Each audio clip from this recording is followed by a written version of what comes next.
Hi, I'm Robert Osborne.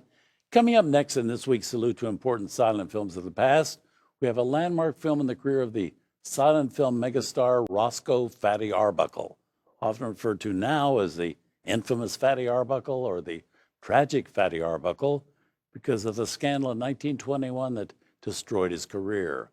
Well, our film has the distinction of being the first feature length film Fatty Arbuckle ever made. It's from Paramount Pictures, back when that company was known as Famous Players Lasky Corporation.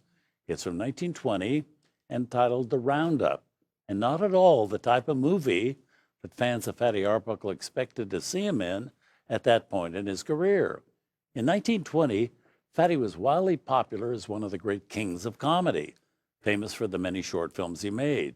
He was such a popular comedy star in those shorts that Paramount signed him to a contract paying him over $5,000 a week, a king's ransom in 1920, when many were living very nicely on less than $5,000 a year.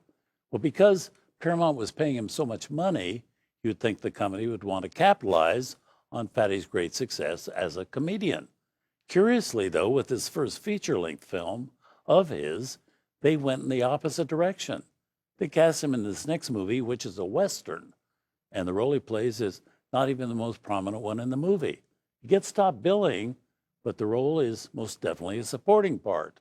The leading role is played by an actor named Jack Payson, playing an engineer who, on the day of his wedding, is visited by the fiance's husband, who everybody thought was dead.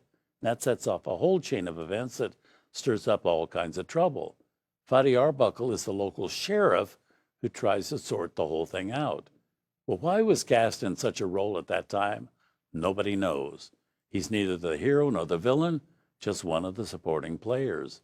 The villain of the piece is actually played by future movie legend Wallace Beery, long before he became one of the great contract stars at MGM, when that studio came into existence in 1924. Someone else to keep an eye out for in this film, although he's not easy to spot, is Buster Keaton, who rose to fame working with Fatty Arbuckle in several of those comedy shorts he'd done. It said Buster did this bit part in this movie as a Native American just kind of for the fun of it.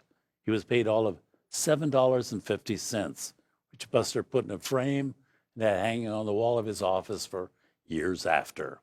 So here from 1920 at a TCM premiere, The Roundup.